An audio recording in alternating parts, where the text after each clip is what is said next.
अंतरंगा शक्ति है। भगवान की दो शक्तियां हैं, बहिरंगा और अंतरंगा। और हम जो जीव हैं वो तटस्था शक्ति है, यानी कि भौतिक पदार्थ और आध्यात्मिक शक्ति दोनों का जब मेल होता है वो तटस्थ शक्ति है। हम आत्म रूप में आध्यात्मिक हैं और शरीर रूप में क्या है, भौतिक पदार्थ से है। तो हम दोनों मिलके एक में हुए, यानी कि इस भौतिक प्रकृति की बद्ध है। आध्यात्मिक शक्ति है, हम आत्म रूप अध्यात्म है हम, लेकिन इस भौतिक जगत में फंसे हैं तो क्या हो गए, हम तटस्थ हो गए। और भगवान की जो अंतरंगा शक्ति है वो श्रीमती राधा रानी है, और जो भगवान की बहिरंगा शक्ति है जिसका प्रतिनिधित्व कौन कर रही है, दुर्गा देवी कर रही है। ये भौतिक संसार की जो माया, एक होती है योग माया, एक महामाया। योग माया भगवान के धाम में, भगवान की लीलाओं में सहायता करते हैं। जो महामाया है हमारे भौतिक जगत में हम जीवों को, जिसके शासन में ये सारी प्रकृति है। तो राधा रानी के 25 गुण जाने के, बस ज्यादा कुछ हम श्रीमती राधा रानी के बारे में ना तो हम जानते हैं ना कुछ बताने की सामर्थ्य रखते हैं। श्रीमती राधा रानी का पद बहुत ऊंचा है। वेदों में श्रीमती राधा रानी के गुण इतने स्पष्ट रूप से, प्रकट रूप में नहीं है, गुप्त रूप से वेदों में वर्णित है श्रीमती राधा रानी। तो ये मेरे पास एक बहुत अच्छी पुस्तक है, इसमें श्रीमती राधा रानी के 25 मुख्य गुण बताए गए। वैसे तो अनंत गुण की खान है वो राधा रानी, परंतु हम 25 गुणों के बारे में जान रहे हैं। ओके, श्रीमती राधा रानी के अनंत दिव्य गुण हैं, जिनमें से 25 गुण मुख्य गुण हैं। श्री कृष्ण श्रीमती राधा रानी के इन दिव्य गुणों द्वारा नियंत्रित रहते हैं, यानी कि राधा रानी के इन गुणों से कृष्ण ही मोहित हो जाते हैं। कृष्ण का क्या नाम है, मदन मोहन। मदन कौन है, मदन यानी कि कामदेव। काम जो होता है ना, कामना, कामदेव जो होता है उसको भी मोह ले। और कंदर्प कोटि, कंदर्प भी कहते हैं कामदेव को, कंदर्प कहते हैं संस्कृत में। कंदर्प कोटि कमणीय विशेष शोभ, कंदर्प कोटि कमणीय विशेष शोभम, आनंद चिन्मय सदुज्वल विग्रह से गोविंदम आदि पुरुषम कभम बना।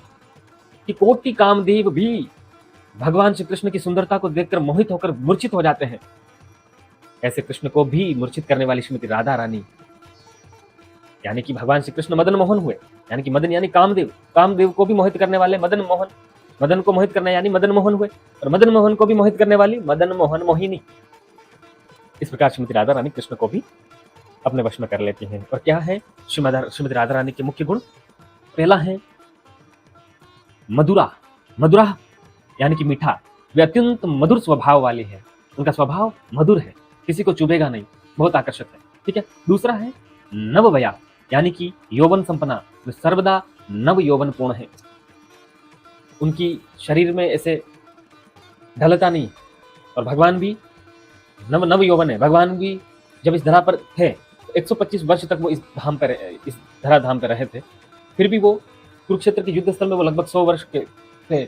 उस समय भगवान 16 वर्ष के ही दिखते थे, यानी कि वो नव यौवन है, यानी कि उनका जो शरीर दिखता है वो 15.5-16 वर्ष का है। तो उसी तरह श्रीमती राधा रानी भी नव यौवन है, यानी कि वो भी, और भगवान श्री कृष्ण के कभी दाढ़ी मूछें नहीं आती क्योंकि वो नव यौवन है।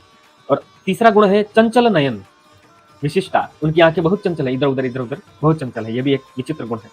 तो उज्ज्वल स्मिता, उज्ज्वल स्मित हास्य शोभिता, क्या है चौथा गुण, उनकी मुस्कान उल्लासिता, वह प्रसन्न चित्त करने वाली है। वो जब हंसती है तो वो उज्ज्वल यानी कि प्रसन्न चित्त, एकदम चमकने वाली हंसी है राधा रानी की। ये बहुत मधुर गुण है, ये बहुत समझ से परे हैं, लेकिन फिर भी मैं व्यक्त कर रहा हूँ कि श्रीमती राधा रानी का परसों प्राकट्य दिवस है, सबको उपवास करना है। और कैसे करना है, कल शाम को आप प्रसाद मत खाइए और परसों दोपहर के बाद आप खा सकते हैं। श्रीमती राधा रानी के अधिक से अधिक भगवान के नाम जप करते। और पांचवा गुण है चारु सौभाग्य रेखाड़िया, शरीर पर सुंदर व मंगलकारी रेखाएं होना। श्रीमती राधा रानी के इस प्रकार शरीर पर रेखाएं हैं, उनके शरीर पर यानी हस्त चरण आदि में सुंदर शुभ रेखाएं, उनके हाथों में सुंदर सुंदर, उनके चरण कमलों में सुंदर सुंदर रेखाएं और चिन्ह अंकित हैं श्रीमती राधा रानी के। और छठा क्या है, गंधोन्मादिता, माधव अपूर्व अंग सौरभ से माधव को उन्मत्त करने वाली, वे अपने मोहक शारीरिक सुगंध द्वारा कृष्ण को प्रसन्न करते हैं। श्रीमती राधा रानी में सुगंध है, वो स्वयं ही सुगंध प्रकट करने वाली है। हम में सुगंध नहीं होगी, हम बद्ध जीव है, हमें हमेशा दुर्गंध होगी, पसीना इतना गंदा होता है हमारा तो, परंतु श्रीमती राधा रानी दिव्य है तो उनसे हमेशा सुगंध निकलती है, कृष्ण से भी निकलती है। और सातवां है संगीत प्रसार विज्ञा, संगीत के प्रसार में सुविज्ञा, यानी कि संगीत कला में अत्यंत निपुण है, यानी कि गाने में भी बहुत महान है श्रीमती राधा रानी, है ना। और सातवां है रम्यक वाक, मनोरम वाक शैली संपन्ना, उनकी वाणी बहुत मनोहारी है। और नर्म पंडिता, परिहास में निपुण है वो हंसी मजाक में विनोदपूर्ण बातें, हंसी मजाक वाली बातें करने में बहुत निपुण है, मजाकिया है श्रीमती राधा रानी, यानी कि हमें तो ये आकर्षित कर ही देगी राधा रानी आज तो। और 10वां है विनीत स्वभाव संपन्ना, वे बहुत विनम्र है, एटीट्यूड नहीं उनमें, अकड़ वकड़ नहीं है, बहुत विनम्र है। और हमें भी विनम्र बनना चाहिए। जब तक कोई विनम्र नहीं बनेगा तब तक वो भगवान के पवित्र नामों का जप या कीर्तन नहीं कर सकता। तृणादपि सुनिचेन तरुरी सहिष्णुना, अपने आप को तृण से भी अधिक विनम्र मानो। रास्ते में पड़ा हुआ एक चारे का तिनका होता है ना, उसको कोई भी कुचल के जाता है, वो कुछ भी नहीं करता। वो जैसे कुचलते हैं, जैसे उसको पटकते हैं, वो वैसे ही पड़ा रहता है। 11वां है, दया से पूर्ण वे सर्वदा सब पर कृपा करती है, बहुत दयालु है श्रीमती राधा रानी, कृष्ण से भी ज्यादा। और 12वां है, वे बहुत चतुर भी है। चतुर, कृष्ण भक्त चतुर होते हैं, तो श्रीमती राधा रानी तो चतुर है ही, तो उनके भक्त भी चतुर होंगे।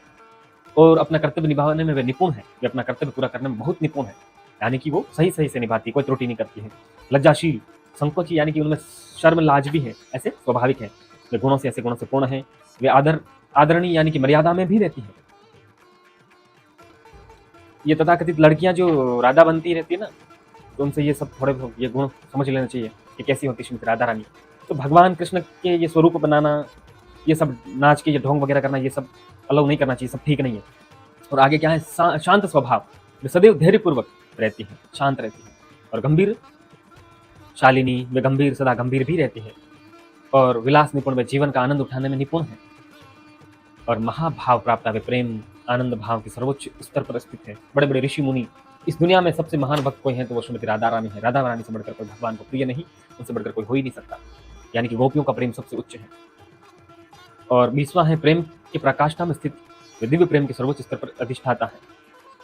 वो ही उसकी मालकिन है, दिव्य प्रेम की प्रसिद्धि, जिनका यह संपूर्ण जगत में फैला है। वे विनम्र व अत्यंत आज्ञाकारी भक्तों में सबसे अधिक यशस्वी है, यानी कि सबसे ज्यादा उनका यश फैला है, प्रसिद्ध है सबसे ज्यादा। गुरु स्नेह, वे अपने गुरुजनों के प्रति बहुत स्नेह प्रेम करती हैं। और 23वां है, अपने सहचरी गोपियों द्वारा नियंत्रित, वे अपने सखियों के प्रेम के प्रति अत्यंत अधीन है। और 24वां जो है वो क्या है, जो कृष्ण को प्रिय है, वे प्रधान कृष्ण प्रिया हैं, वे कृष्ण की सर्वाधिक प्रिया हैं, बहुत प्रिय है कृष्ण को। और 25वां जो है, कृष्ण जिनके वशीभूत हैं, वे सर्वदा कृष्ण को अपने वश में रखने में समर्थ हैं। ये गुण है राधा रानी के 25 मुख्य गुण। तो इस प्रकार श्रीमती राधा रानी बहुत महान है, कोई भी नहीं समझ सकता उन्हें, आसानी से तो कोई भी नहीं समझ सकता, मुश्किल से भगवान की कृपा और उन्हीं की कृपा से थोड़ा बहुत तो समझ पाए तो समझ पाए। इस प्रकार श्रीमद् भगवद गीता के 3रे अध्याय को आज हमने इस प्रकार समझा।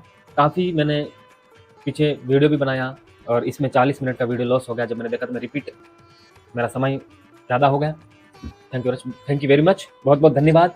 4था अध्याय लेंगे अगले वीडियो में, आप इसको शेयर भी करिए और स्वयं पढ़िए भगवद गीता।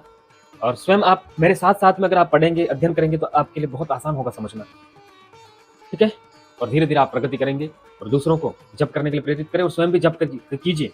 और हरिनाम से बढ़कर कोई आपके जीवन के प्रश्नों का उत्तर देने में कोई भी समर्थ नहीं, इसलिए आप जब हरिनाम जप करेंगे तो आप, क्योंकि एक व्यक्ति ने कहा था मुझे 2 दिन पहले कि मेरे जीवन में इतने प्रश्न थे कि जब मैंने हरिनाम शुरू किया, भगवान के नाम का जब कीर्तन शुरू किया, तो मेरे अंदर वो प्रश्न का उत्तर अंदर से ही मिल गया।